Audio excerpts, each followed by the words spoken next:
और द्रव के संघनित होने की गति धीमी होती गई। साधना के लिए अधिक समृद्ध आध्यात्मिक ऊर्जा वाला स्थान खोजना आवश्यक था।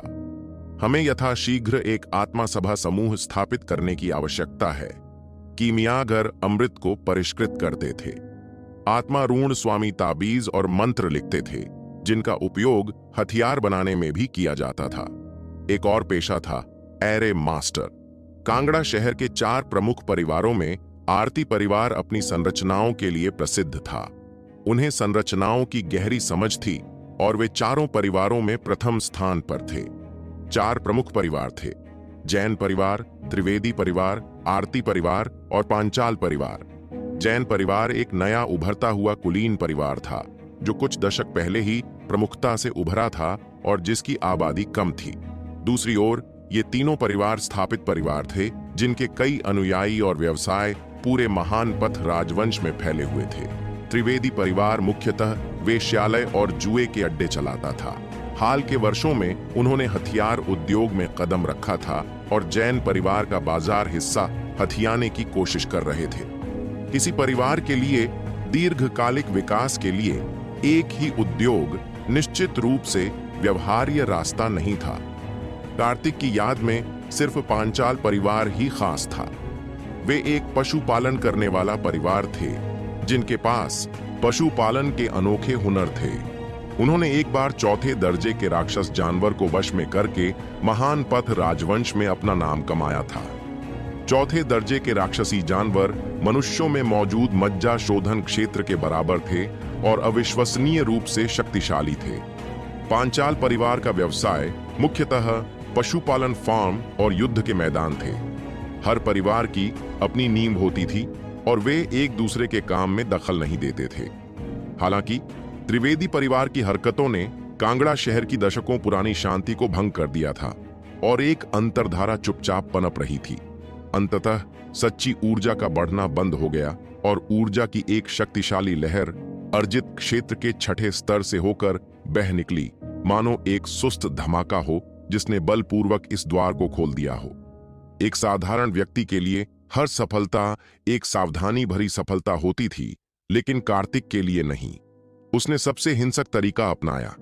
एक रहस्यमयी द्रव ने उसके भौतिक शरीर को रूपांतरित किया था, जिससे वह असाधारण बन गया था। अब उसे अपने भौतिक शरीर के नष्ट होने की चिंता नहीं थी। सूर्यास्त से लेकर शाम तक आकाश धीरे धीरे काला होता गया और कार्तिक ने कपड़े पहन लिए। हुश हुश हुश। उसने बुनियादी मुक्का तकनीकों का इस्तेमाल करते हुए लगातार मुक्का मारा। उसके दिमाग में मुक्का मारने की कई बेहतरीन तकनीकें थीं, लेकिन उसने उनमें से किसी का भी इस्तेमाल नहीं किया।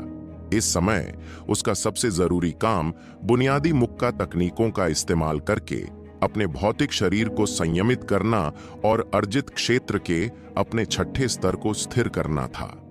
सरल और स्पष्ट, बिना किसी दिखावटी चाल के प्रत्येक मुक्का शक्तिशाली और बलशाली होता, जिससे हवा सभी दिशाओं में उछलती और उड़ती थी। उसके हर कदम के साथ जमीन पर पड़े पत्ते सिकुड़कर उसके शरीर के साथ नाचने लगते थे। अगर कोई उस समय वहां से गुजरता तो वह जरूर हैरान और आश्चर्यचकित हो जाता, क्योंकि यह एक सहज भावना थी। केवल जन्मजात आत्मा को समझकर ही कोई स्वर्ग और पृथ्वी के नियमों को क्रियान्वित कर सकता था। हर मुक्का, हर चाल पानी की तरह बहती थी, बिल्कुल स्वाभाविक। आखिरी मुक्के के साथ हवा से अचानक ध्वनि का एक विस्फोट हुआ। यह हवा के तेजी से संकुचित होने की ध्वनि थी, एक ऐसी ध्वनि जो तभी उत्पन्न हो सकती थी जब गति और शक्ति एक ही बिंदु पर केंद्रित हो। यह बहुत अच्छा लगता है। वह पसीने से लथपथ, मुट्ठियां भींचे खड़ा रहा। कपड़े बदले बिना ही उसने अपनी छोटी तलवार निकाली और तलवारबाजी का अभ्यास जारी रखा।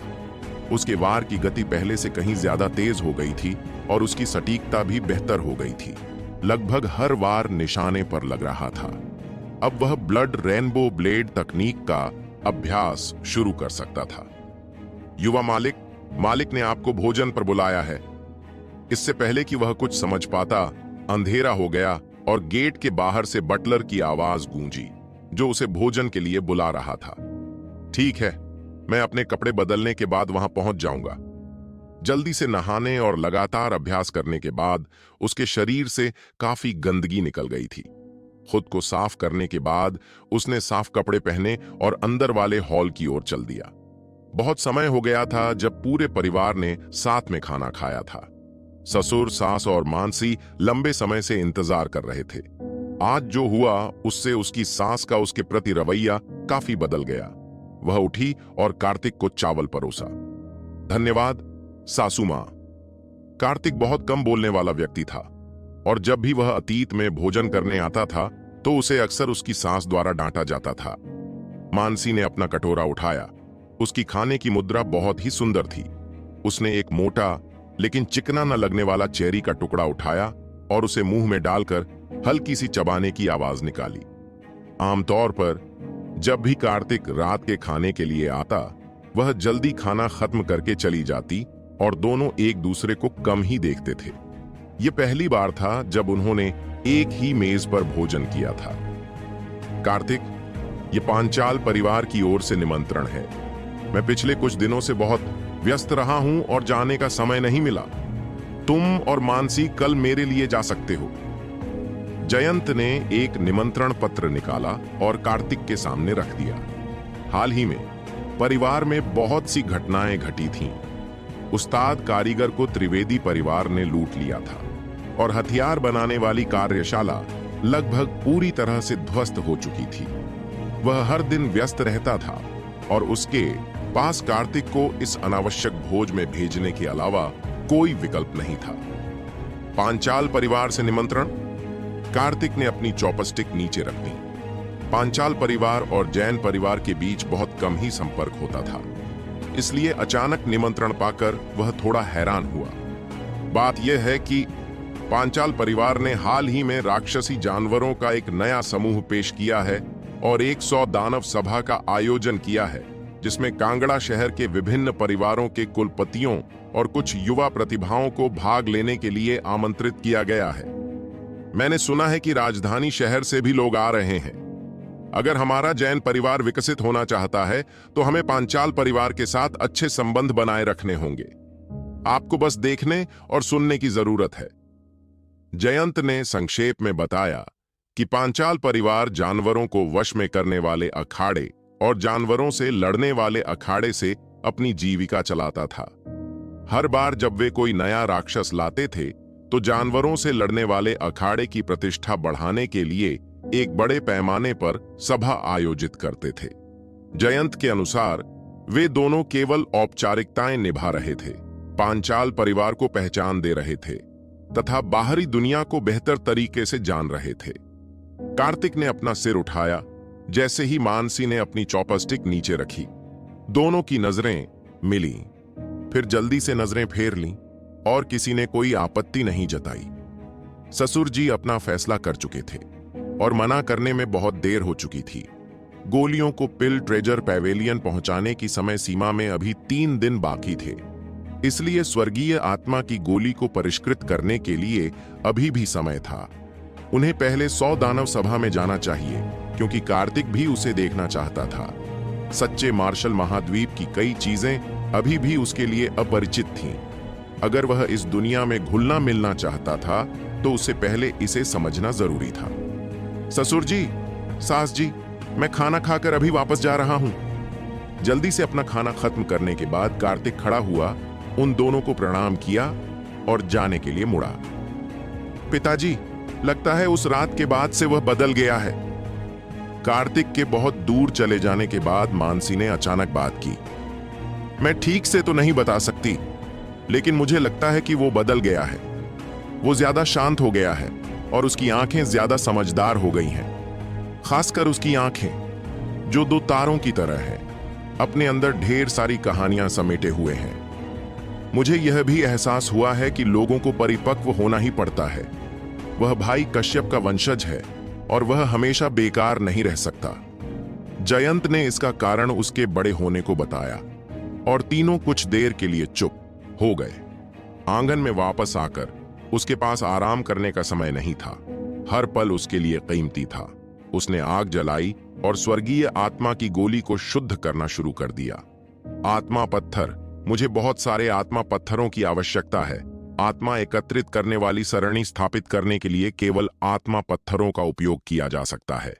स्प्रिट स्टोन एक प्रकार का प्राकृतिक पत्थर था जो जमीन के नीचे उगता था और इसमें प्रचुर मात्रा में आध्यात्मिक ऊर्जा होती थी।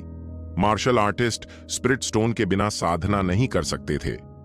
एक स्प्रिट स्टोन एक सामान्य व्यक्ति के लिए 10 दिनों से लेकर 1 महीने तक की साधना के बराबर हो सकता था। ज्यादातर स्प्रिट स्टोन खदानें बड़े संप्रदायों या ताकतवर ताकतों के नियंत्रण में थीं और आम लोगों की उन तक पहुंच नहीं थी। एक स्प्रिट स्टोन की कीमत 1,000 सोने के सिक्कों जितनी हो सकती थी और यहां तक कि जैन परिवार भी हर महीने सीमित संख्या में ही खरीद पाता था। एक रात में 100 से अधिक स्वर्गीय आत्मा गोलियों को परिष्कृत किया गया। वह भोर तक नहीं रुका। उसने एक स्वर्गीय आत्मा की गोली निगल ली, आदिम स्वर्ग भक्षण तकनीक को सक्रिय कर दिया और उसकी सारी थकान गायब हो गई, जिससे वह तरोताजा और ऊर्जावान महसूस करने लगा। नाश्ता बटलर लेकर आया। खाने के बाद वे भोज से 1 घंटा पहले हॉल में इंतजार करते रहे। लगभग 1 कप चाय पीने जितना इंतजार करने के बाद मानसी एक लंबी नीली पोशाक पहने पर्दे के पीछे से बाहर निकली। उसने सबसे आदिम बुनाई तकनीक का इस्तेमाल करते हुए 2 जीवंत फीनिक्स की कढ़ाई की थी, जिससे वह पंख फैलाकर उड़ने वाली फीनिक्स जैसी लग रही थी। लंबी ड्रेस के नीचे उसका खूबसूरत फिगर पूरी तरह से उभर आया था, जिससे उसके आकर्षक उभार साफ दिखाई दे रहे थे। आगे की तरफ स्तन और पीछे की तरफ नितंबों के साथ उसके शरीर के किसी भी हिस्से में जरा भी अतिरिक्त चर्बी नहीं थी। वो वाकई एक कलाकृति थी। उसकी त्वचा जमी हुई मलाई जैसी थी और उसके लंबे काले बाल झरने की तरह बह रहे थे, हवा में हल्के हल्के लहरा रहे थे। उसके होंठ थोड़े से खुले हुए थे, जिससे उसके मोती जैसे सफेद दांत दिखाई दे रहे थे। आज का पहनावा उनकी सामान्य शैली से अलग था। वह पानी से निकलते हुए कमल की तरह दिख रही थीं, जो अंतहीन आकर्षण बिखेर रहा था। दुष्ट! कार्तिक ने अपना सिर घुमाते हुए मन ही मन बुदबुदाया। ऐसी प्रतिभा को बाहर निकालना अच्छी बात थी या बुरी? इस बार उसने अपना चेहरा घूंघट से नहीं ढकना चाहा। चूंकि जैन परिवार भोज का प्रतिनिधित्व कर रहा था, इसलिए उन्हें पांचाल परिवार को पूरा चेहरा दिखाना पड़ा। दोनों एक साथ जैन परिवार के घर से बाहर निकले और अनगिनत नौकरों का ध्यान अपनी ओर खींचा। वह युवती परी जैसी खूबसूरत थी और सभी नौकरों की नजरों में भी वह परी जैसी ही थी। वे तैयार गाड़ी में बैठ गए, जो अंदर से काफी बड़ी थी। दोनों बिना कुछ बोले एक दूसरे के सामने बैठ गए। आप पांचाल परिवार के बारे में कितना जानते हैं? कार्तिक ने चुप्पी तोड़ी। 100 दानवों का जमावड़ा उतना सरल नहीं था जितना सतह पर दिखाई देता। 100 साल पहले पांचाल परिवार का मुखिया रातों रात एक भिखारी से एक शक्तिशाली व्यक्ति बन गया। उसने एक रहस्यमयी पशुपालन तकनीक सीखी और मार्शल कलाकारों के लिए प्रशिक्षण का मैदान बनाने के लिए एक युद्ध क्षेत्र बनवाया। राजधानी शहर से कई प्रतिभाशाली लोग उसे देखने आए। वर्तमान मुखिया भारत पंचाल एक शक्तिशाली और निर्दयी व्यक्ति है। उसने एक 4थे दर्जे के राक्षस पशु को वश में किया और पूरे महान पथ राजवंश में प्रसिद्ध हो गया। मानसी ने धीरे धीरे बताया कि उसे कांगड़ा शहर के सभी परिवारों की जानकारी बहुत स्पष्ट रूप से समझ में आ गई थी। जानवरों को काबू करने की तकनीक यह दिलचस्प है। अमरलोक में उसके पिछले जन्म में सचमुच जानवरों को वश में करने वाले हॉल जैसा एक संप्रदाय था, जिसके पास जानवरों को वश में करने का अनोखा हुनर था। संयोगवश उसकी पशु वशीकरण संप्रदाय के नेता से बातचीत हुई और उसने उनसे पशु वशीकरण के बारे में बहुत कुछ सीखा। अंततः उसे पता चला कि तथाकथित पशु वशीकरण तकनीक राक्षसी पशुओं की कुछ आदतों में महारत हासिल करने और फिर उन्हें प्रशिक्षित करने के अलावा और कुछ नहीं है। सच्चे पशुपालन कौशल में न केवल राक्षस जाति की आदतों में निपुणता प्राप्त करना शामिल था, बल्कि उनकी भाषा को समझना भी शामिल था। यही पशुपालन का सच्चा तरीका था। राक्षसी जानवर कई प्रकार के होते थे। कुछ राक्षसी जानवर अत्यंत बुद्धिमान होते थे और एक निश्चित स्तर तक साधना करने के बाद मानव रूप धारण कर सकते थे और मानव भाषा बोल सकते थे। उनमें से ज्यादातर निम्न स्तर के राक्षसी जानवर थे जिनकी बुद्धि इंसानों से कहीं कम थी। उन्हें वश में करने का सबसे अच्छा तरीका था उनकी आदतों को समझना और उनकी कमजोरियों का पता लगाना, ताकि वे आज्ञाकारी होकर आदेशों का पालन करें। बेशक मानसी को ये बातें नहीं बताई गई थीं। गाड़ी धीरे धीरे आगे बढ़ रही थी। इस बार 100 दानवों का सम्मेलन पांचाल परिवार के सबसे बड़े अखाड़े में होने वाला था। सूर्यास्त पर्वत श्रृंखला द्वारा समर्थित दर्जनों मील के क्षेत्र पर कब्जा करते हुए इसमें 4 द्वार थे, जिनमें से एक राक्षसी जानवरों के लिए आरक्षित था, जबकि अन्य 3 द्वारों से स्वतंत्र रूप से प्रवेश और निकास किया जा सकता था। लगभग आधे घंटे बाद गाड़ी पूर्वी गेट पर रुकी। दोनों गाड़ी से उतरे, अपने निमंत्रण पत्र निकाले और पांचाल परिवार के पहरेदारों ने उन्हें गर्मजोशी से अंदर ले लिया।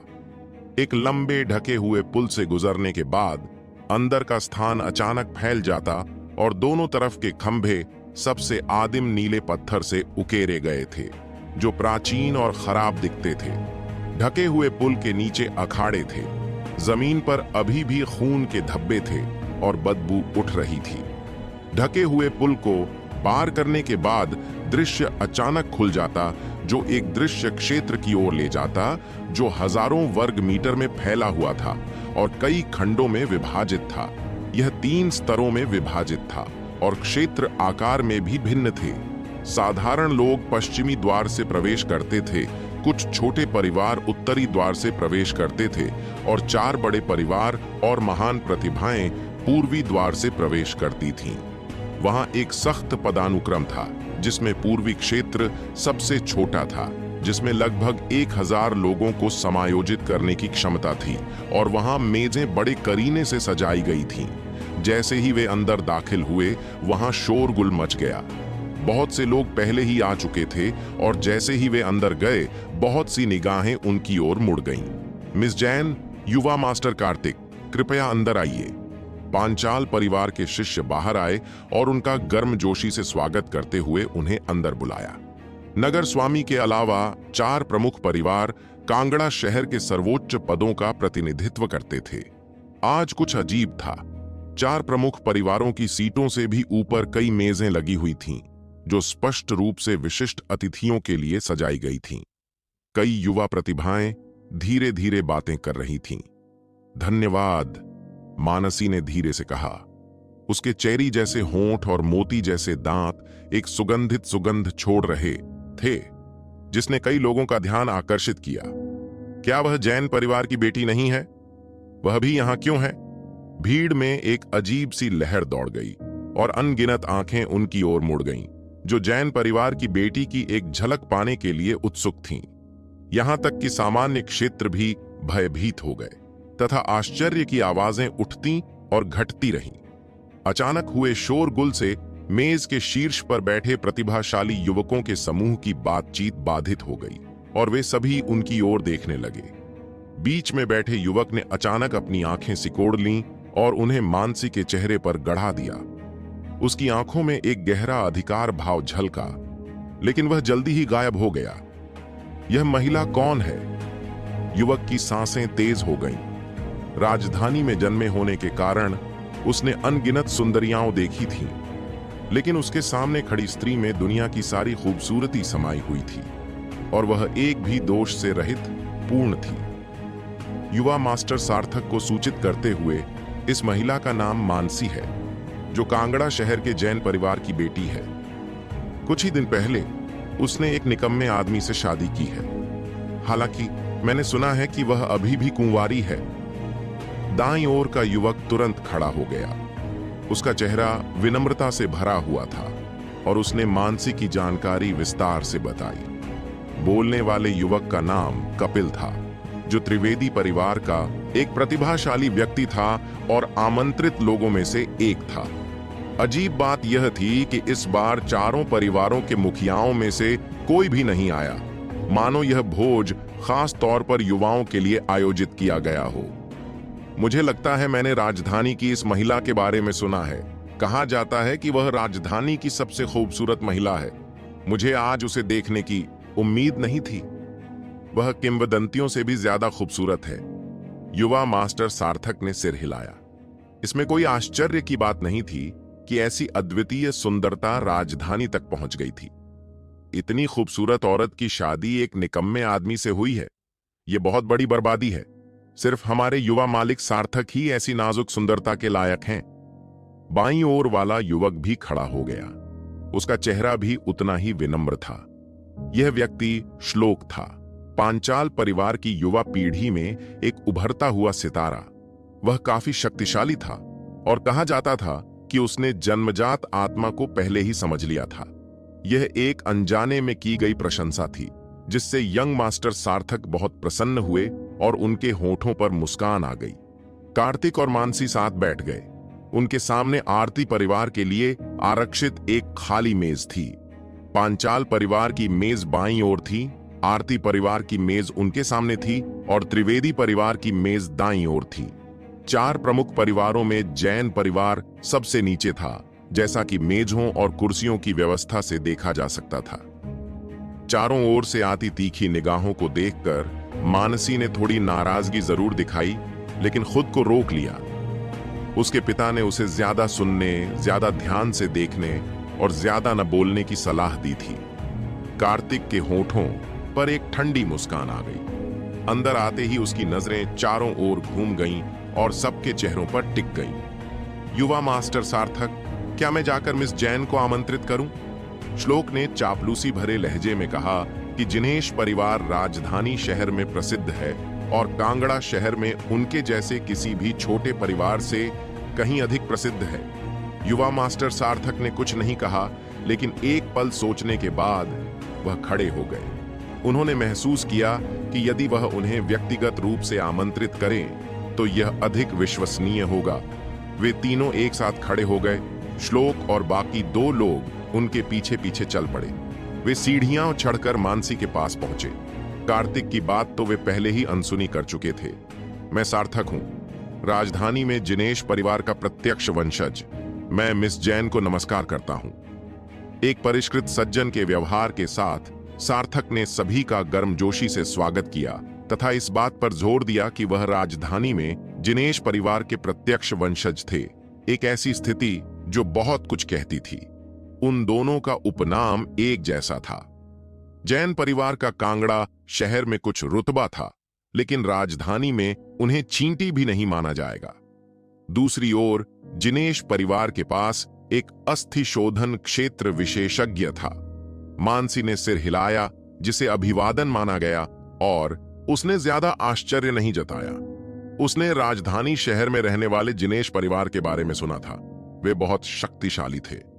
मुझे आश्चर्य है कि क्या मिस जैन मुझे उस मेज पर अपने साथ आने का सम्मान देंगी। वहां से नजारा बहुत अच्छा दिखता है। फिर उसने अपनी मेज की ओर इशारा किया। सार्थक सही था। उसकी मेज से पूरे अखाड़े का नजारा सबसे अच्छा दिख रहा था, जबकि जैन परिवार की मेज से सिर्फ आधा अखाड़ा ही दिख रहा था। कोई जरूरत नहीं। आपके दयालु शब्दों के लिए धन्यवाद, युवा मास्टर सार्थक। मैं बस यहीं बैठूंगी। मानसी ने अपने होंठ काटे और साफ मना कर दिया। उसे सार्थक की बेबाक निगाहें नापसंद थीं। वो बहुत ज्यादा अधिकार जताने वाला था। मिस जैन, यंग मास्टर सार्थक ने आपके जैन परिवार के सम्मान में आपको आमंत्रित किया है। कृतज्ञ मत बनिए। कपिल अचानक बोल पड़ा। त्रिवेदी परिवार और जैन परिवार पहले ही रिश्ते तोड़ चुके थे और अब उन्हें कोई परवाह नहीं थी। जिनेश परिवार की चापलूसी करके त्रिवेदी परिवार अब कांगड़ा शहर में बेरोकटोक राज कर सकेगा। ये शब्द काफी कठोर थे। यह उनके रुतबे का इस्तेमाल करके उन्हें डराने और सार्थक का अपमान करने की एक स्पष्ट कोशिश थी, जो जैन परिवार के मुंह पर तमाचा मारने के समान था। जैन परिवार भविष्य में कांगड़ा शहर में पैर जमाने के बारे में भूल सकता था। कपिल चालाक था। एक ही तीर से दो निशाने साध रहा था। उसने न केवल सार्थक का पक्ष लिया, बल्कि उसने जैन परिवार पर हमला करने का भी अवसर लिया, जिसे अत्यंत क्रूर कहा जा सकता है। ये आवारा कुत्ता कहां से आ गया? ऐसे भौंक भौंक कर। अचानक एक आवाज ने उन्हें बीच में टोका। सबको हैरानी हुई जब कार्तिक, जो अब तक चुप था, अचानक बोल पड़ा और कपिल को आवारा कुत्ता कहकर अपमानित किया। मानसी केवल नाम के लिए उसकी पत्नी थी, जिससे उसने विवाह किया था, लेकिन निश्चित रूप से उन्होंने अभी तक अपना विवाह पूरा नहीं किया था। यदि कोई पुरुष अपनी पत्नी के लिए उसके पति के सामने खड़ा नहीं होता तो वह न केवल बेकार कायर है बल्कि अयोग्य भी है। तुम कूड़े के टुकड़े हो, तुम आवारा कुत्ते को क्या कह रहे हो?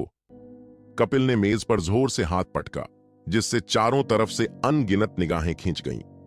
आवाज कानों को बहरा कर देने वाली थी। तभी आरती परिवार वहां आ पहुंचा और उन्हें अजीब से भावों से देखने लगा। आप किसे आवारा कुत्ता कह रहे हैं? कार्तिक ने उत्तर दिया। आपका अपमान आवारा कुत्तों द्वारा किया जा रहा है।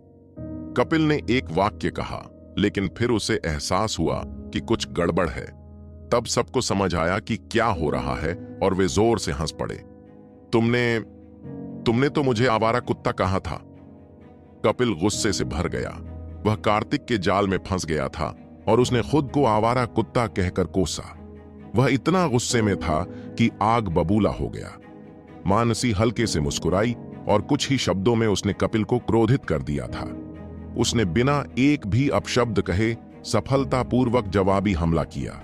जल्द ही उसके चेहरे पर चिंता के भाव दिखाई दिए। जिनेश परिवार बहुत शक्तिशाली था और जिनेश परिवार को हल्के में नहीं लिया जा सकता था। सार्थक की नजर आखिरकार पहली बार कार्तिक पर पड़ी। उसने दूसरों से सीखा था कि जैन परिवार का दामाद एक निकम्मा इंसान है और उसके संस्कारों के स्तर को देखते हुए वह सचमुच एक निकम्मा इंसान था।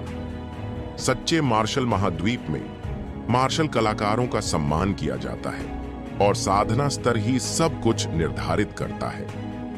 युवा मास्टर कार्तिक सचमुच बहुत वाक्पटु हैं।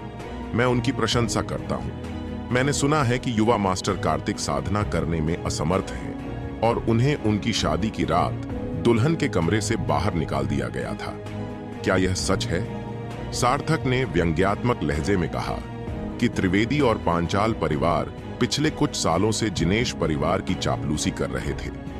सार्थक को पांचाल और त्रिवेदी परिवारों ने 100 राक्षसों के सम्मेलन में शामिल होने के लिए आमंत्रित किया था, जिससे त्रिवेदी परिवार शर्मिंदा हुआ और सार्थक की बदनामी हुई। त्रिवेदी परिवार जिनेश परिवार के पाले हुए कुत्ते जैसा था। जब कुत्ते को पीटा जाता था तो मालिक चुपचाप खड़ा रहकर कुछ नहीं कर सकता था। यह एक सरासर मजाक था और यह मामला कांगड़ा शहर में पहले ही हंसी का पात्र बन चुका था। कार्तिक का चेहरा तुरंत काला पड़ गया और मानसी का चेहरा बर्फ से ढक गया। उसने 100 दानवों की सभा शुरू होने से पहले ही इतनी सारी घटनाओं की उम्मीद नहीं की थी। अगर मैं होता तो मैं कब का कांगड़ा शहर को छोड़कर चला जाता। मैं अब भी इस दुनिया में कैसे रह सकता हूं? श्लोक ने भी यही भावना व्यक्त की। निश्चित रूप से वह चापलूसी करने का ऐसा अवसर नहीं छोड़ते। यह सही है। इस तरह का कचरा इस दुनिया में रहकर सिर्फ हवा बर्बाद कर रहा है। कपिल और बाकी 2 लोग भी पीछे न छूटने के लिए व्यंग्यात्मक टिप्पणियों की बौछार करने लगे। कार्तिक की आंखों से एक जानलेवा आभा निकली, जिसने तीनों की कदिस्मत मौत के हवाले कर दी थी। दोनों परिवारों के लोगों ने व्यंग्यात्मक टिप्पणियां की और यह सब देख रहे उनके शिष्य भी उनकी खिल्ली उड़ाने में शामिल हो गए। मानसी खड़ी होने ही वाली थी कि कार्तिक ने उसे नीचे दबाया और उसे आश्वस्त करने वाली नजर से देखा। बेकार कूड़ा, यह तुम्हारे लिए जगह नहीं है, किसी ने ताना मारा। वेश्यालय तुम्हारे लिए अधिक उपयुक्त हैं। कपिल बाहर कूद पड़ा और कार्तिक से थोड़ी ही दूरी पर खड़ा हो गया। यह वही था जिसने हथियारों की दुकान में गड़बड़ी पैदा करने के लिए स्कारफेस टाइगर को काम पर रखा था। स्कारफेस टाइगर और उसके आदमी नाकाम रहे थे, जिसके कारण परिवार के मुखिया ने कपिल को इतनी छोटी सी बात भी ठीक से न संभालने के लिए कड़ी फटकार लगाई थी। बेकार कूड़ा, तुम कुछ बोल क्यों नहीं रहे? क्या तुम गूंगे हो? कपिल ने व्यंग्य किया। केवल आरती परिवार ही चुपचाप बैठा रहा। वे कोई परेशानी पैदा करने को तैयार नहीं थे। ये कमीने मुझे बहुत तंग कर रहे हैं, अब और बर्दाश्त नहीं होता। आरती परिवार का एक मोटा ताजा लड़का खड़ा हो गया। तुम सब एक ही इंसान को इतना तंग कर रहे हो। तुम किस तरह के हीरो हो? उस गोल मटोल लड़के का चेहरा बच्चों जैसा था और उसकी आवाज बहुत तेज थी, जिससे सभी चौंक गए। आरती परिवार के दूसरे शिष्यों ने उसे रोकने की कोशिश की, लेकिन बहुत देर हो चुकी थी। रोहन, क्या तुम दूसरों के काम में दखल देने की योजना बना रहे हो? कपिल की आंखें ठंडी हो गईं। कांगड़ा शहर के 4 प्रमुख परिवारों में आरती परिवार मुखिया है और राजधानी शहर के भीम परिवार के साथ उसका घनिष्ठ संबंध है। वे सार्थक से नहीं डरते थे, इसीलिए उन्होंने कार्तिक के लिए खड़े होने का साहस किया। अगर तुम इतने सक्षम हो तो मुझसे आमने सामने मुकाबला करो। रोहन आगे बढ़ा। किसी कमजोर को धमकाना कोई कौशल नहीं है। वह कार्तिक के पीछे खड़ा हो गया, जिससे कार्तिक हैरान रह गया। यह छोटा मोटा लड़का दिलचस्प था। पांचाल और त्रिवेदी परिवारों के शिष्य घृणा से उबल रहे थे। वे आरती परिवार को, खासकर इस छोटे मोटे लड़के को, नाराज नहीं कर सकते थे। वह आरती परिवार के मुखिया का इकलौता बेटा था और पूरा आरती परिवार उसे किसी अनमोल खजाने की तरह प्यार करता था।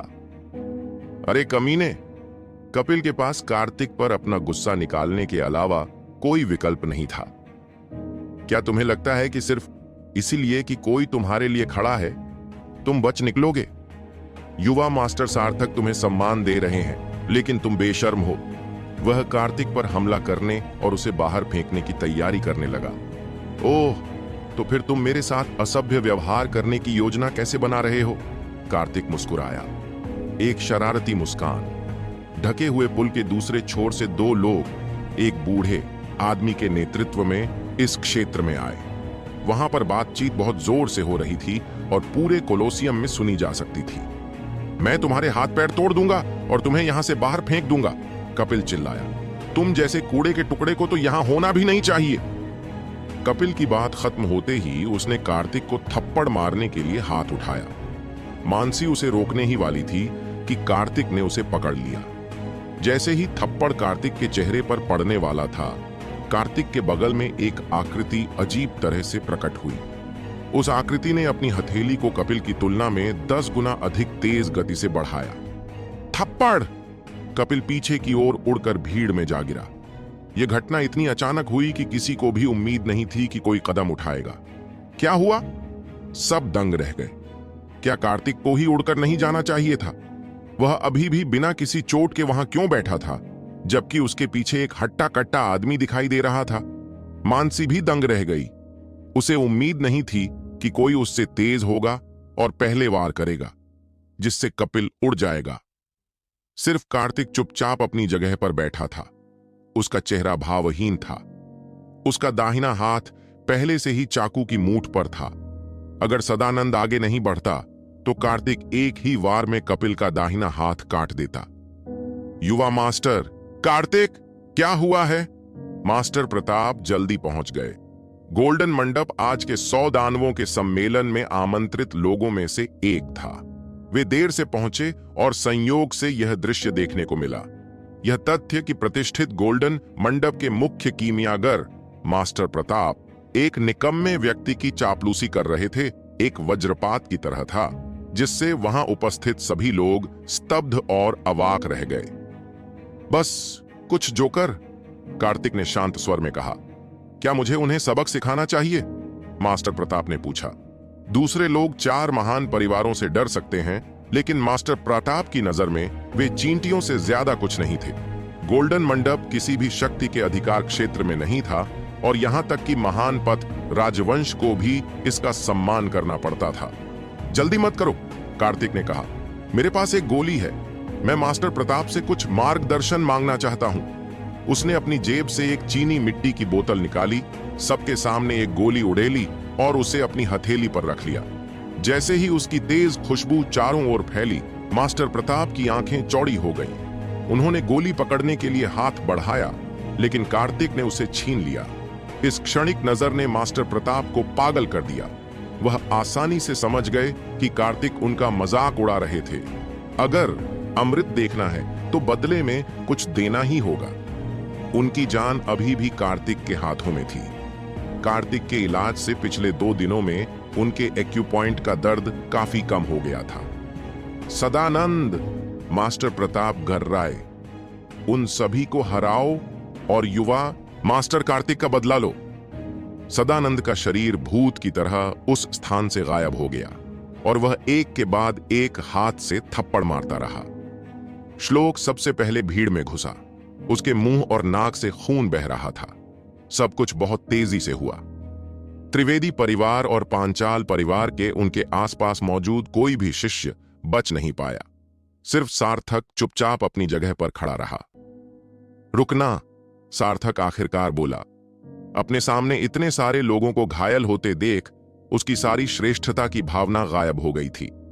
युवा मास्टर सार्थक, आपको हमारे लिए खड़ा होना होगा। श्लोक उठ खड़ा हुआ। मुंह पर थप्पड़ पड़ना एक ऐसा अपमान था जो कभी नहीं मिट सकता। गोल्डन पैवेलियन बहुत अहंकारी है और जिनेश परिवार का बिल्कुल भी सम्मान नहीं करता है। सार्थक की निगाहें ठंडी थीं, मास्टर प्रताप पर टिकी हुई थीं और उसकी आंखों में हत्या का इरादा स्पष्ट होता जा रहा था। क्या आप जिनेश परिवार के शिष्य हैं? मास्टर प्रताप ने थोड़ी शर्मिंदगी दिखाई। वे अभी भी जिनेश परिवार से कुछ हद तक सावधान थे, लेकिन भयभीत नहीं। यह सही है, निकुंज जिनेश मेरे दादा हैं, सार्थक ने घमंड से कहा। मास्टर प्रताप का चेहरा और भी बदसूरत होता गया। उन्होंने निकुंज जिनेश का नाम सुना था। जिनेश परिवार का वर्तमान मुखिया अपने परिवार का बहुत ख्याल रखता था। युवा मास्टर कार्तिक, चीजें थोड़ी जटिल होती जा रही हैं। मास्टर प्रताप नीचे झुके और कार्तिक के कान में फुसफुसाए। पांचाल परिवार और त्रिवेदी परिवार मेरे लिए आसान निशाना है, लेकिन जिनेश परिवार अलग है। राजधानी शहर के गोल्डन मंडप को भी उन्हें कुछ इज्जत देनी होगी। आपकी खातिर जिनेश परिवार को नाराज करना ठीक नहीं है। चिंता मत करो, कार्तिक ने हाथ हिलाकर उसे चिंता न करने को कहा। इससे आपके गोल्डन पैवेलियन पर कोई असर नहीं पड़ेगा। सार्थक ने अपना संयम पूरी तरह खो दिया था। तुम बेशर्म कुतिया हो, उसने मानसी की ओर इशारा करते हुए कहा। तुम्हें नहीं पता कि तुम्हारे लिए क्या अच्छा है। कोई भी उस महिला को मना नहीं कर सकता जिस पर सार्थक की नजर है। ताली ताली ताली। कार्तिक ने अचानक अपने हाथों से ताली बजाई। उसके चेहरे पर गुस्सा नहीं बल्कि एक हानिरहित मुस्कान थी। आपने अभी जो कहा उसके आधार पर आपका जिनेश परिवार जल्द ही महान पथ राजवंश से मिटा दिया जाएगा। सार्थक को लगा जैसे उसने कोई बहुत मजेदार चुटकुला सुन लिया हो। हा हा हा, तुम कूड़े के टुकड़े हो। क्या तुम मुझे हंसा हंसा कर मार डालना चाहते हो? जिनेश परिवार आसमान में चमकते चांद की तरह था, जबकि कार्तिक एक जुगनू की रोशनी से ज्यादा कुछ नहीं था। युवा मास्टर सार्थक, कृपया इस निकम्मे को मार डालो। कपिल गुस्से से लाल हो गया, जिसे सदानंद के थप्पड़ से उड़ना पड़ा था। उसका आधा चेहरा सूज गया था। सार्थक की जन्मजात आत्मा मुक्त हो गई और उसकी शक्तिशाली ऊर्जा सीधे कार्तिक पर केंद्रित थी। मास्टर प्रताप बहुत घबराए हुए थे। अगर कार्तिक मर गया तो उनका इलाज कौन करेगा? युवा मास्टर सार्थक, क्या आप कृपया इस बूढ़े आदमी को कुछ सम्मान दे सकते हैं और इस मामले को छोड़ सकते हैं? मास्टर प्रताप फिर भी आगे बढ़े और कार्तिक के सामने खड़े हो गए। तुम एकमात्र दूसरे दर्जे के कीमियागर, मुझे रोकने की हिम्मत कैसे करोगे? सार्थक गुस्से से भर गया। तीर कमान पर चढ़ चुके थे। किसी भी समय एक बड़ी लड़ाई छिड़ सकती थी। सार्थक कदम दर कदम आगे बढ़ा। अगर उसने कार्तिक को मार दिया तो मानसी उसकी हो जाएगी। तभी एक महत्वपूर्ण क्षण पर मानसी खड़ी हुई। उसने अपनी छाती से एक टोकन निकाला और उसे मेज पर जोर से पटक दिया। सार्थक, मैं इंपीरियल अकादमी की शिक्षक प्रमिला की शिष्या हूं। क्या तुम आगे बढ़ने की हिम्मत कर सकते हो? इस टोकन पर 9 पैरों वाला पक्षी उत्कीर्ण था, जो इंपीरियल अकादमी का प्रतीक था। उसे इंपीरियल अकादमी में भर्ती कराया गया और प्रमिला ने भी उसे शिष्य के रूप में स्वीकार कर लिया। भीड़ में कोलाहल मच गया। इंपीरियल अकादमी महान पथ राजवंश की सर्वोच्च शिक्षा संस्था थी। प्रमिला शाही अकादमी के 3 उपडीनों में से एक थीं। कार्तिक के चेहरे पर भी आश्चर्य की झलक दिखाई दी। उसे भी नहीं पता था कि मानसी ने इंपीरियल अकादमी में कब दाखिला लिया था। तो आप डीन प्रमिला की नवनियुक्त शिष्या हैं? सार्थक का चेहरा सदमे से आश्चर्य में बदल गया। मैं अभी जल्दबाजी में था, मिस जैन, कृपया बुरा मत मानना। सार्थक का रवैया तुरंत बदल गया। उसने अपनी जेब से इंपीरियल एकेडमी का एक वैसा ही टोकन निकाला। संयोग से मुझे भी इंपीरियल अकादमी में दाखिला मिल गया है, इसलिए अब से हम सहपाठी रहेंगे। श्लोक, कपिल और अन्य लोग ऐसे लग रहे थे जैसे उन्होंने सड़े हुए अंडे खा लिए हों। उनके हाव भाव बेहद बदसूरत थे और कार्तिक के प्रति उनकी नफरत और भी बढ़ गई थी। आरती परिवार का मोटा ताजा छोटा लड़का रोहन कार्तिक के बगल में आराम से बैठा रहा। मेरे लिए पहले बोलने के लिए धन्यवाद, कार्तिक हल्के से मुस्कुराया। अरे, मैंने ज्यादा मदद नहीं की, रोहन ने कहा। सिस्टर मानसी वाकई कमाल की हैं। अखाड़े के मध्य से आती एक भयंकर दहाड़ ने सभी को चौंका दिया। लड़ाई शुरू हो चुकी थी। मास्टर प्रताप वापस लौटे और कार्तिक को अपने साथ बैठने के लिए आमंत्रित किया। युवा मास्टर कार्तिक, कृपया हमारे साथ बैठिए, वहां से दृश्य बेहतर है। कोई जरूरत नहीं, मैं यहां बैठकर ठीक हूं, कार्तिक ने मना कर दिया। केंद्रीय अखाड़े में एक बूढ़ा आदमी मेगाफोन पकड़े खड़ा था। पांचाल परिवार द्वारा आयोजित 100 दानव सभा में आप सभी का स्वागत है। हमेशा की तरह इसके 2 भाग हैं, जानवरों से लड़ाई और जानवरों को वश में करना। जानवरों की लड़ाई में 2 राक्षसी जानवरों को एक दूसरे से लड़ने के लिए रखा जाता था। जो बच जाता वह विजेता होता। हम सभी के आनंद के लिए 10 जानवरों की लड़ाई का आयोजन करेंगे, बूढ़े आदमी ने घोषणा की। हमेशा की तरह हम कुछ छोटे सट्टेबाजी मंच स्थापित करेंगे। युवा मास्टर कार्तिक, क्या आप शर्त लगाने में रुचि रखेंगे? श्लोक अचानक बोला। मुस्कुराते हुए उसने कार्तिक की ओर देखा। चलो यंग मास्टर कार्तिक के लिए चीजें मुश्किल न बनाएं, कपिल ने उपहासपूर्ण लहजे में कहा। क्या उसके पास कोई सोने के सिक्के भी हैं? जैन परिवार की वर्तमान स्थिति के बारे में सभी जानते हैं। वे अतिरिक्त सोने के सिक्के नहीं जुटा सकते। आप कैसे शर्त लगाना चाहते हैं? कार्तिक के होठों पर मुस्कान आ गई। यह जवाब सभी के लिए अप्रत्याशित था। संभावनाओं पर दांव लगाने का कोई मतलब नहीं है, श्लोक ने कहा। क्यों ना हम आपस में अकेले में जुआ खेलें? अच्छा सुझाव है, कार्तिक ने सिर हिलाया। मानसी ने कार्तिक के पैर के अगले हिस्से पर जोर से प्रहार किया। वह उसे याद दिला रही थी कि यह एक जाल था, लेकिन कार्तिक ने बेपरवाह होने का नाटक किया। मुझे आश्चर्य है कि यंग मास्टर कार्तिक कितनी पूंजी प्रदान कर सकते हैं, श्लोक ने व्यंग्य से पूछा। आज जब मैं बाहर गया तो अपने साथ कोई पैसा नहीं लाया, कार्तिक ने कंधे उचका दिए। चारों तरफ से हंसी की लहर दौड़ गई। अगर तुम्हारे पास पैसे नहीं हैं, तो तुम किस पर दांव लगा रहे हो? मैं युवा मास्टर कार्तिक की शर्त पूरी कर दूंगा। तभी मास्टर प्रताप खड़े हो गए। ये रहे 5,000 सोने के सिक्के।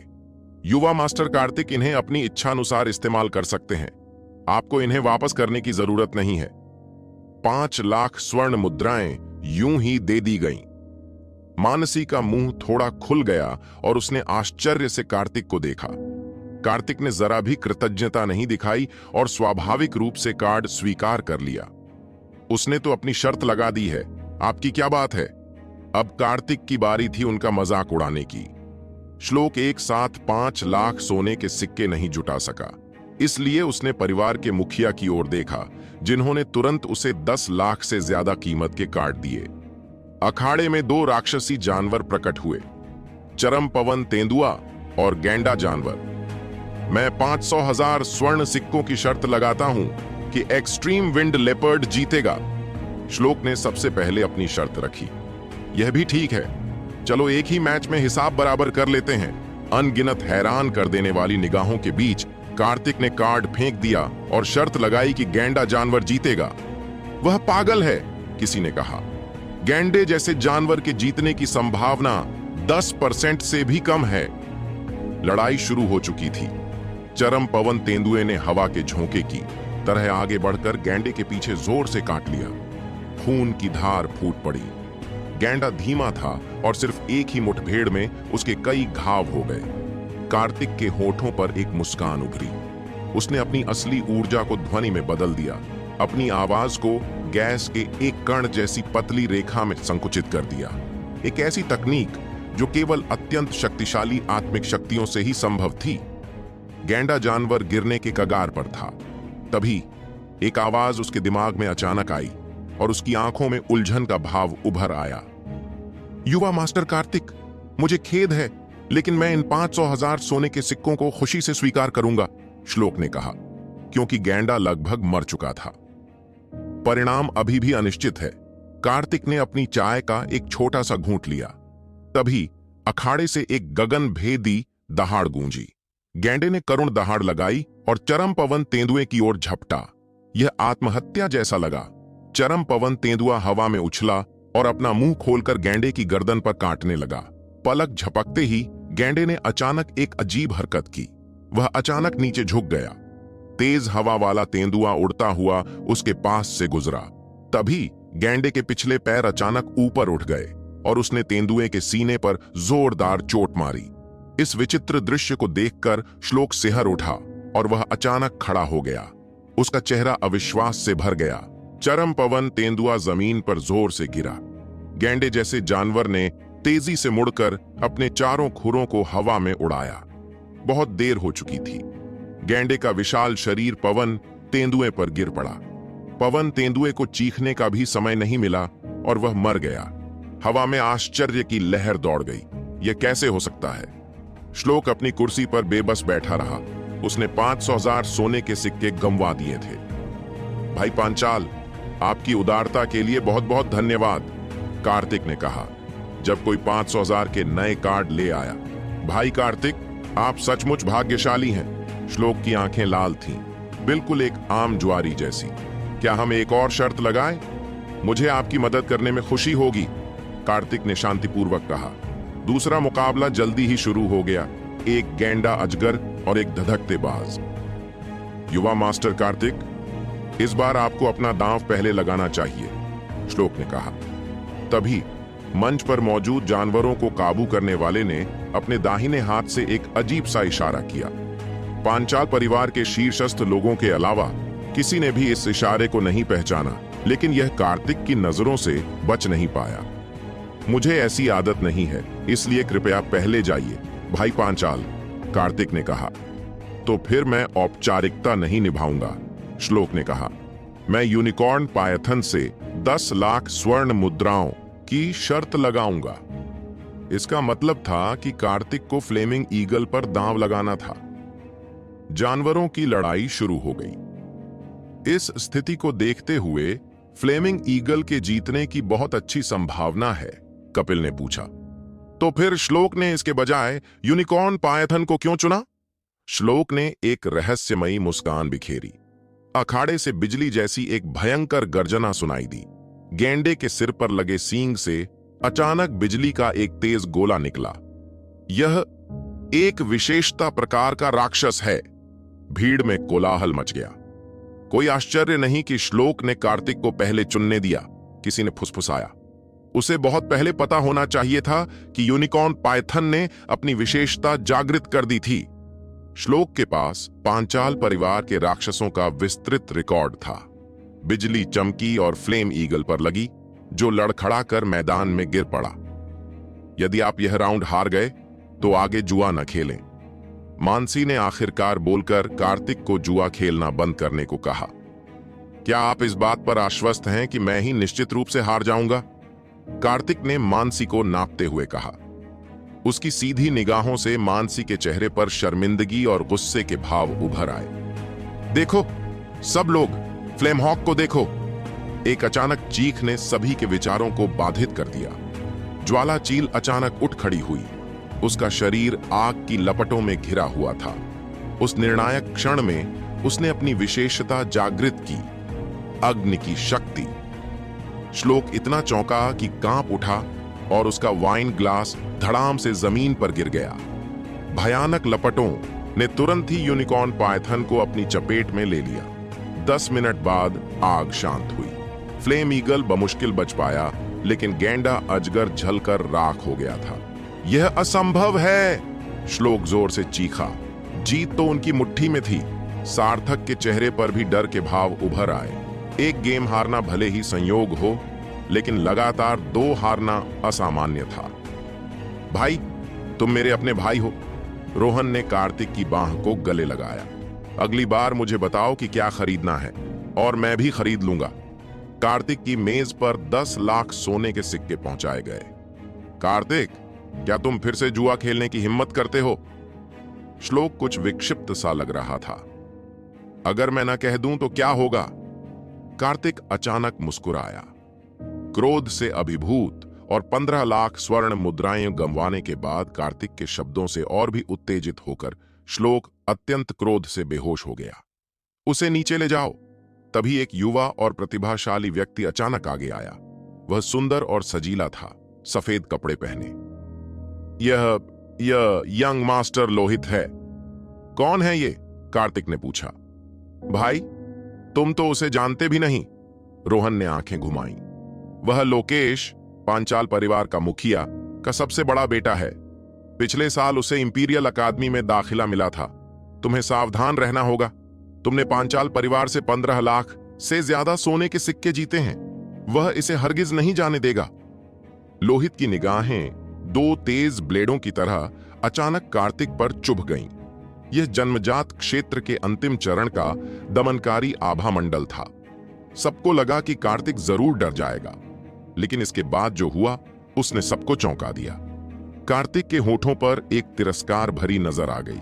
जैसे ही वह तीव्र जन्मजात शक्ति उस तक पहुंची, वह बिना किसी निशान के गायब हो गई। कार्तिक एक प्रतिष्ठित अमर सम्राट था। उसकी आत्मा में शांति से हलचल हुई और एक और भी शक्तिशाली प्रतिबल ने लोहित के आभा मंडल को गायब कर दिया। लोहित ने अपनी हैरानी छिपाई। जानवरों की लड़ाई अभी भी जारी है। वह बैठ गया।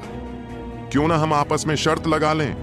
विजेता का फैसला एक ही मैच में होगा, लेकिन दांव ज्यादा बड़ा होगा। मुझे दांव बताओ। कार्तिक ने अपनी बाहें पार कर ली। मैं अगले राउंड में 10 मिलियन सोने के सिक्के दांव पर लगा रहा हूं, लोहित ने धीरे से कहा। अगर तुम जीत गए तो सब कुछ तुम्हारा होगा। मुझे पता है कि तुम्हारा जैन परिवार 10 लाख सोने के सिक्के भी नहीं जुटा सकता, लोहित ने कहा। अगर तुम हार गए तो मैं तुमसे एक भी सोने का सिक्का नहीं लूंगा। बस मेरी एक शर्त मान लो। क्या यह उचित है? हर तरफ से हैरानी की चीखें गूंज उठी। 10 करोड़ सोने के सिक्के। लगता है मैं किसी नुकसान में नहीं हूं। कार्तिक उदासीन दिखाई दिया। मुझे अपनी शर्तें बताओ। अगर मैं जीत गया, लोहित ने कहा, तो तुम मानसी के साथ सगाई तोड़ दोगे और हमेशा के लिए कांगड़ा शहर से बाहर निकल जाओगे। यह सुनकर सभी लोग हैरान रह गए। मानसी गुस्से से भर गई। यह उसका निजी मामला था। लोहित, जरा इज्जत तो दिखाओ, उसने कहा। मिस मानसी एक बहुत ही प्रतिभाशाली युवती हैं, लोहित ने ढोंग रचाया। हम किसी अनजान व्यक्ति को उनके भविष्य के मार्ग को प्रभावित नहीं करने दे सकते। मैं यह न्याय के लिए कर रहा हूं। सहमत नहीं हूं। मानसी ने अपने होंठ काटे और कार्तिक से कहा कि वह हार मान ले। क्या तुम मुझे खोने से डरते हो? कार्तिक ने एक शरारती मुस्कान दी। मानसी ने गुस्से में अपना पैर पटक दिया। चिंता मत करो, कार्तिक ने उसे आश्वस्त किया। युवा मास्टर कार्तिक, आपका निर्णय क्या है? लोहित ने मुस्कुराते हुए पूछा। ऐसा नहीं है कि मैं आपके साथ शर्त लगाने के लिए सहमत नहीं हो सकता, कार्तिक ने कहा, लेकिन दांव में कुछ गड़बड़ है। कृपया संशोधन का सुझाव दें। लोहित को विश्वास था कि वह जीतेगा। चलो सोने के सिक्कों को स्पिरिट स्टोन से बदल लेते हैं, कार्तिक ने कहा। बाजार मूल्य के अनुसार 1 करोड़ सोने के सिक्कों को 100 स्पिरिट स्टोन से बदला जा सकता है। जैसे ही उसने बोलना समाप्त किया, सभी लोग कार्तिक को ऐसे देखने लगे जैसे वह कोई मूर्ख हो। भाई, रोहन ने फुसफुसाया, तुम्हें आत्मा पत्थरों की क्या जरूरत है? तुम साधना नहीं कर सकते। तुम्हें स्पिरिट स्टोन चाहिए, लोहित ने भौहें चढ़ाई। इंपीरियल अकादमी उसे महीने में सिर्फ 5 स्पिरिट स्टोन देती थी। वह इतने कम समय में 100 स्पिरिट स्टोन इकट्ठा नहीं कर सकता था। क्या आप इसे प्रस्तुत नहीं कर सकते? कार्तिक ने व्यंग्यात्मक लहजे में पूछा। अचानक बाजी पलट गई और पहल फिर से कार्तिक के हाथों में आ गई। भाई लोहित, मेरे पास कुछ स्पिरिट स्टोन है। सार्थक ने अपनी कमर से थैला निकाला और उसे मेज पर उड़ेल दिया, जिससे 70-80 स्पिरिट स्टोन गिर पड़े। लोहित के अपने 30 से ज्यादा स्पिरिट स्टोन जोड़ने पर कुल संख्या 100 से ज्यादा हो गई। युवा मास्टर कार्तिक, क्या हम अब शुरू कर सकते हैं? लोहित ने पूछा। चलो शुरू करें, कार्तिक ने अधीरता से कहा। लड़ाई थी, लॉ सेंटीपीड बनाम रक्त धारीदार शेर। भाई कार्तिक, कृपया पहले जाइए, लोहित ने शालीनता दिखाई। मुझे ऐसी आदत नहीं है, पहले आप चुन लीजिए। कार्तिक ने फिर से अपने प्रतिद्वंद्वी को पहली पसंद दी। तो फिर मैं औपचारिकता नहीं निभाऊंगा, मैं रक्त प्रतिरूप वाले शेर पर दांव लगाऊंगा, लोहित ने चुना। कार्तिक के पास लॉ सेंटीपीड के अलावा कोई विकल्प नहीं था। भाई, क्या तुम्हें यकीन है कि तुम यह कर सकते हो? रोहन ने धीरे से पूछा। कार्तिक ने उस पर आंखें घुमाईं और रोहन को उसका जवाब मिल गया। वह जल्दी से बाहर भागा और आरती परिवार के सभी सदस्यों से 10 लाख से अधिक स्वर्ण सिक्के इकट्ठे किए और उन्हें आयरन सेंटीपीड पर दांव पर लगा दिया। जानवरों की लड़ाई शुरू हो गई। रक्तधारी शेर 10 फुट ऊंचा और बेहद शक्तिशाली था। लॉ सेंटीपीड का कवच कठोर था, लेकिन वह छोटा था। पलक झपकते ही दोनों जानवर भिड़ गए। राक्षसी जानवरों के बीच युद्ध बेहद भीषण और खूनी था। एक ही मुठभेड़ में अखाड़ा खून से लथपथ हो गया। बूम! रक्तधारी शेर ने मौके का फायदा उठाया और लौह सेंटीपीड की पीठ पर जोर से पैर पटक दिया। उसने अपने जबड़े से उसे काट लिया, जिससे उसके शल्कों का एक बड़ा टुकड़ा फट गया। खून की धारा बह निकली और लौह सेंटीपीड ने एक तीखी चीख मारी। वह भयभीत होकर पीछे हट गया। भाई, जल्दी से कुछ सोचो, रोहन चिंतित दिख रहा था।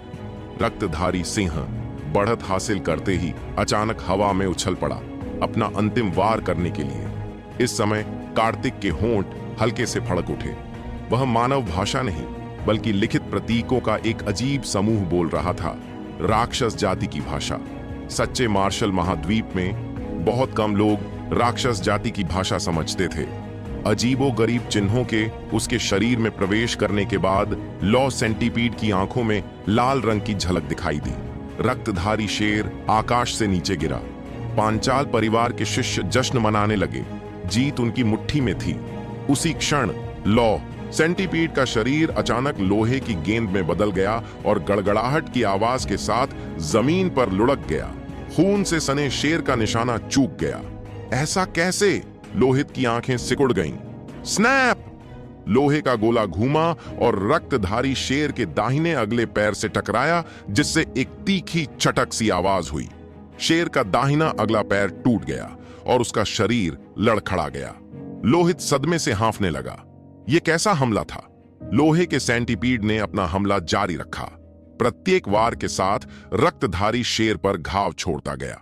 असंभव, बिल्कुल असंभव। लोहित की आंखें गुस्से से लाल हो गईं। वह हार बर्दाश्त नहीं कर सकता था। 100 स्पिरिट स्टोन वह रकम थी जिसे वह गंवाना बर्दाश्त नहीं कर सकता था। उसकी आंखों में एक ठंडी चमक चमक उठी और उसने अपने दाहिने हाथ से एक अजीब सा इशारा किया। अखाड़े के नीचे खड़े जानवरों को काबू करने वाले ने आदेश स्वीकार किया और एक अजीब सी लाल गोली हवा में उड़ गई।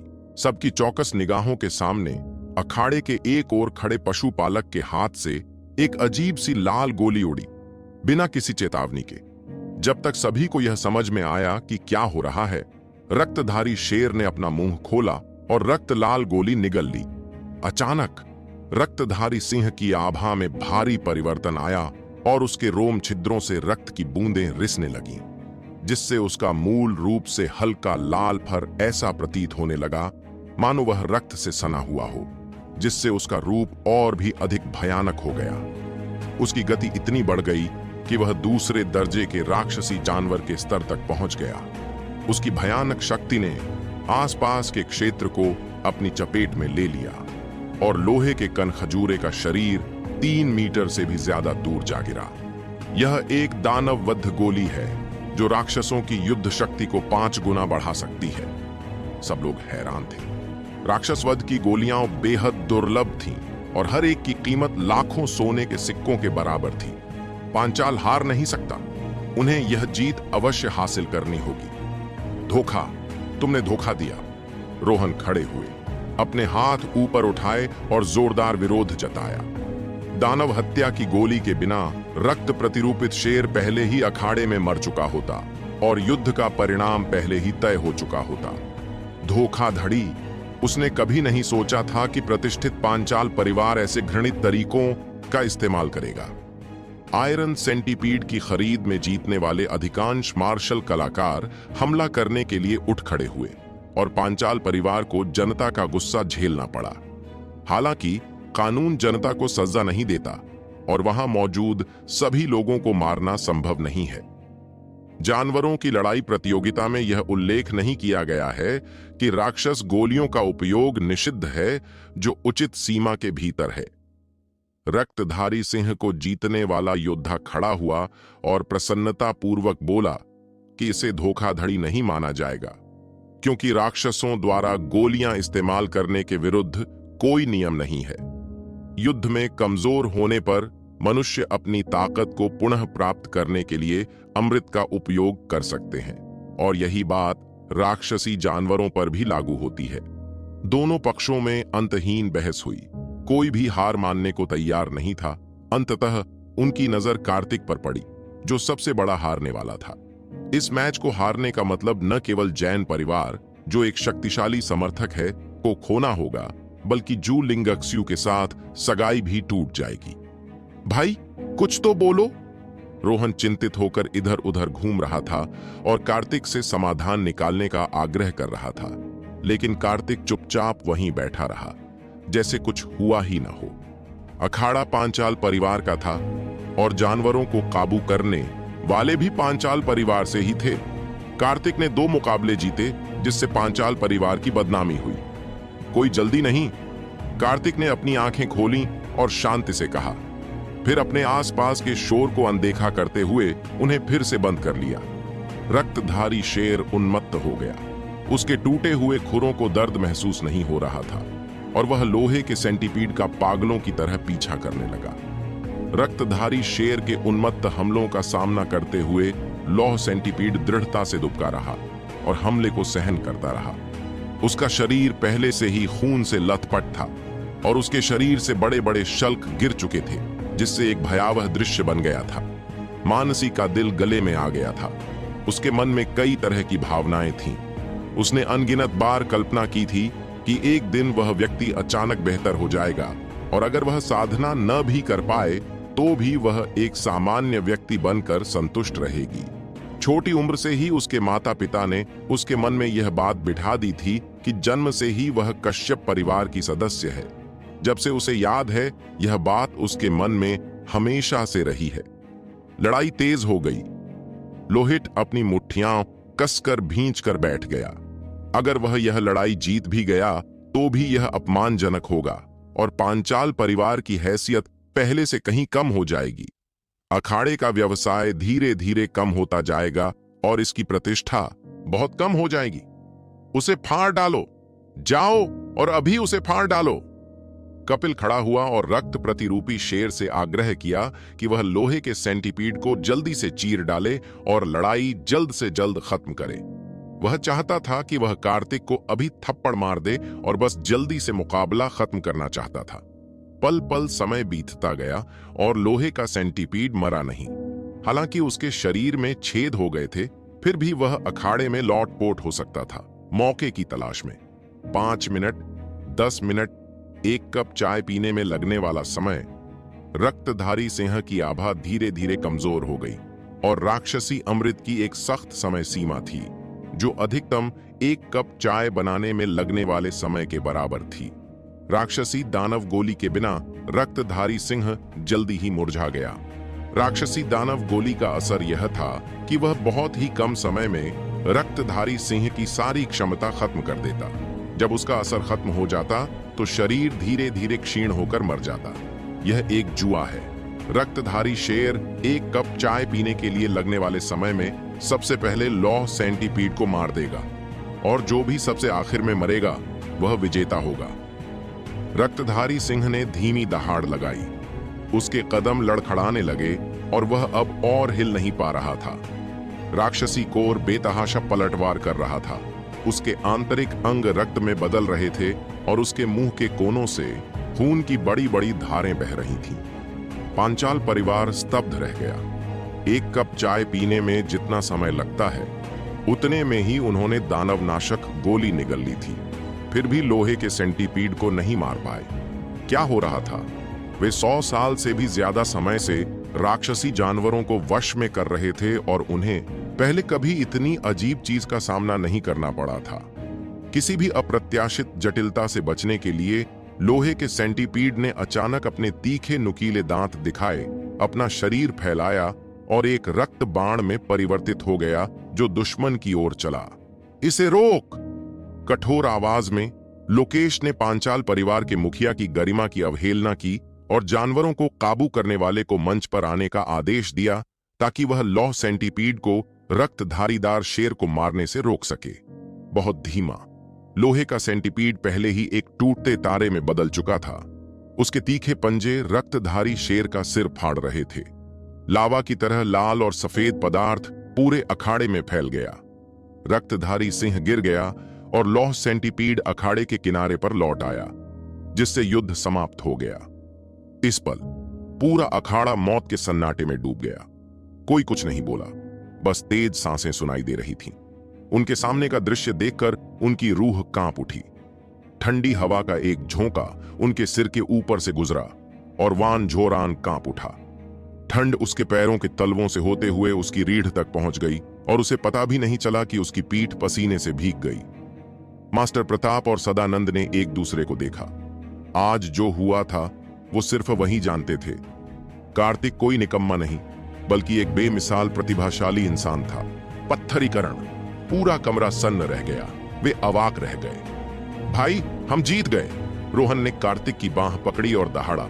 हम जीत गए! आखिरकार हम जीत गए! फिर वह बेतहाशा मेज के चारों ओर दौड़ा। वे जीत गए, हालांकि यह प्रक्रिया बहुत खतरनाक थी। कार्तिक ने आंखें खोलीं, मानो कुछ हुआ ही ना हो। वह एक अजनबी, उदासीन सा लग रहा था। भाई पांचाल, मैं खुशी से 100 आत्मा पत्थर स्वीकार करूंगा। हाथ में 100 आत्मा पत्थरों के साथ वह न केवल एक आत्मा एकत्रीकरण सरणी स्थापित कर सकता था, बल्कि आत्मा पत्थरों का उपयोग साधना करने के लिए भी कर सकता था। एक पत्थर से 2 पक्षियों को मार सकता था और अपने भौतिक शरीर को शांत करने में लगने वाले समय को कम कर सकता था। जैन परिवार का संकट अभी भी अनसुलझा था और अपराधी अभी भी फरार था। इसलिए कार्तिक ने एक पल के लिए भी चैन की सांस नहीं ली। लोहित की कातिल निगाहें कार्तिक के शरीर पर पड़ी। अगर निगाहें जानलेवा होती तो कार्तिक अब तक 10,000 बार मर चुकी होती। युवा मास्टर कार्तिक, क्या आप फिर से जुआ खेलने की हिम्मत करते हैं? वान लोहित की उपस्थिति वान बुतोंग के जाने से पहले की उपस्थिति से काफी मिलती जुलती थी। वह पागलपन की स्थिति में था। लोहित, आज के लिए इतना ही काफी है। इससे पहले कि कार्तिक कुछ बोल पाते, लोकेश ने उन्हें बीच में ही टोकते हुए कहा कि आज की घटना बहुत अजीब है और जब तक वे इसका कारण नहीं समझ लेते, उन्हें जानवरों की लड़ाई में शामिल नहीं होना चाहिए, अन्यथा वे और अधिक परेशानी में पड़ जाएंगे। एक चालाक बूढ़े लोमड़ी से जैसी उम्मीद की जाती है, वह अपने नुकसान को तुरंत कम करना जानता है। 10 लाख सोने के सिक्के गंवाना ज्यादा से ज्यादा एक छोटी सी हार है, लेकिन अगर वह लगातार हारता रहा तो वह दिवालिया हो जाएगा। लोहित अनिच्छा से वापस बैठ गया। उसने अपने पिता की बात न मानने की हिम्मत नहीं की। एक प्रबल हत्या की नीयत ने एक प्रचंड तूफान का रूप ले लिया जो सीधे कार्तिक की ओर बढ़ रहा था। मुझे माफ करना, आज अखाड़े में एक दुर्घटना हो गई है, इसलिए जानवरों की लड़ाई अस्थायी रूप से स्थगित कर दी गई है। जानवरों को वश में करने की प्रतियोगिता अब होगी। कौन सा प्रतिभाशाली खिलाड़ी इसमें भाग लेना चाहेगा? अखाड़े के प्रभारी वृद्ध व्यक्ति ने प्रतियोगिता की समाप्ति और दूसरे चरण के आरंभ की घोषणा की। पशु नियंत्रण प्रतियोगिता। पशुपालन प्रतियोगिताएं पशु लड़ाई से भिन्न होती हैं। मैं साइन अप कर रहा हूं। कपिल सबसे पहले खड़े हुए और जानवरों को वश में करने की प्रतियोगिता के लिए नामांकन कराया। एक के बाद एक 3 प्रमुख परिवारों के शिष्य खड़े हो गए, लेकिन जैन परिवार काफी देर तक चुप रहा। युवा मास्टर कार्तिक, क्या आप जानवरों को वश में करने की प्रतियोगिता में भाग नहीं लेंगे? चिंता न करें, मैं आपके प्रतिद्वंद्वी के रूप में एक कमजोर राक्षस जानवर की व्यवस्था करूंगा। लोहित ने अपना शालीन व्यवहार वापस पा लिया है। वह 70 से ज्यादा स्पिरिट स्टोन्स जो उस पर बकाया हैं, जुटाने का कोई रास्ता निकाल सकता है। पांचाल परिवार उन्हें खोने का जोखिम उठा सकता है। उत्तेजक, ये कार्तिक के खिलाफ एक स्पष्ट उकसावे की कार्रवाई है जो उसे जानवरों को वश में करने की प्रतियोगिता में भाग लेने के लिए मजबूर कर रही है।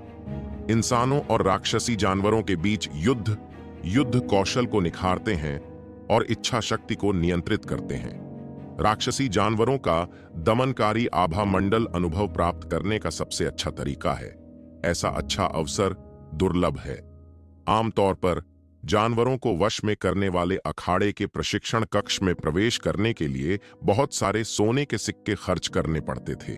आज एक मुफ्त अवसर है और कोई भी इसे छोड़ना नहीं चाहता। मनसी ने सावधान होकर उसकी नजरें कार्तिक पर गड़ा दीं। अगर उसने हिम्मत दिखाई तो वह उसे लात मारकर मार डालेगी। जो कुछ हुआ उससे मैं अभी भी स्तब्ध हूं। क्या मैं मना कर सकता हूं? कार्तिक ने अपनी नाक को छुआ और तुरंत हार मान ली। सब जानते थे कि वो निकम्मा है। उसकी मेरिडियंस बंद हैं। वो एक्वायर्ड स्टेज पर अटका हुआ है और अब भी एक तरह का कचरा है। हा हा हा। चारों ओर से जोरदार ठहाके गूंज उठे। आखिरकार उन्हें उसका मजाक उड़ाने और अपनी इच्छानुसार उसका उपहास करने का बहाना मिल गया। जानवरों से लड़ने के लिए बल प्रयोग की जरूरत नहीं होती, लेकिन जानवरों को वश में करना अलग बात है। इसके लिए आपको खुद अखाड़े में उतरना होगा, राक्षसों द्वारा लाए गए अत्याचारों को सहना होगा और उन्हें वश में करने के लिए अपने कौशल का इस्तेमाल करना होगा। यदि युवा मास्टर कार्तिक सार्वजनिक रूप से घोषणा करते हैं कि आप डरते हैं और स्वीकार करते हैं कि आप कायर हैं और जानवरों को प्रशिक्षित करने में भाग लेने की हिम्मत नहीं करते हैं, तो ऐसा दिखावा करें कि उसने कुछ नहीं कहा। लोहित ने ठंडे स्वर में कहा कि कार्तिक को सार्वजनिक रूप से यह स्वीकार करवाना कि वह कायर और डरपोक है, अपने चेहरे पर खुद को थप्पड़ मारने के समान है। और उसके बाद कांगड़ा शहर में रहने का उसका चेहरा कैसा होगा? जैन परिवार की हैसियत भी गिर जाएगी। वह जैन परिवार का दामाद है। उसका मजाक उड़ाना जैन परिवार का मजाक उड़ाने के बराबर है। यह सही है जब तक आप मानते हैं कि आप डरे हुए हैं, आप कायर हैं और हम इस मामले को जाने देंगे। कपिल ने भी यही कहा और पांचाल परिवार के अन्य शिष्यों ने भी व्यंग्यात्मक टिप्पणियां की। उनके बदसूरत चेहरे कार्तिक के सामने उजागर हो गए। मानसी ने भौहें चढ़ाईं। उन्हें उम्मीद नहीं थी कि वे इतने आक्रामक होंगे। यह बहुत ज्यादा था। जैसे ही वह बोलने वाली थी, कार्तिक ने उसे दबाते हुए शांत होने को कहा। ऐसा लगता है कि मेरे पास मना करने का कोई कारण नहीं है। कार्तिक के चेहरे पर एक ऐसी मुस्कान थी जिसे पढ़ना मुश्किल था।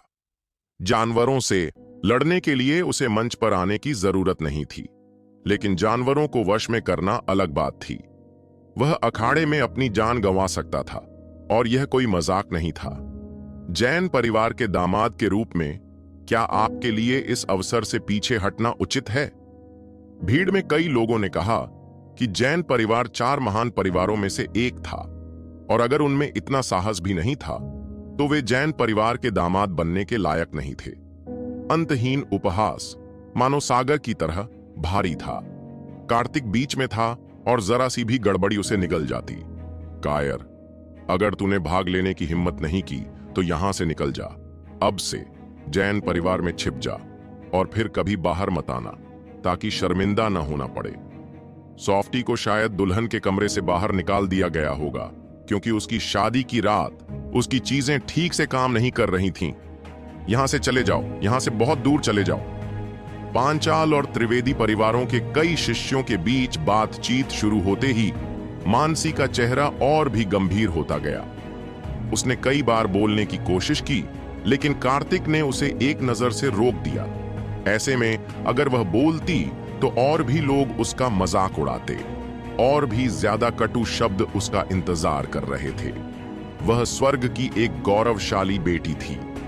वह सड़क के गुंडों के झुंड से कैसे बहस और लड़ाई कर सकती थी?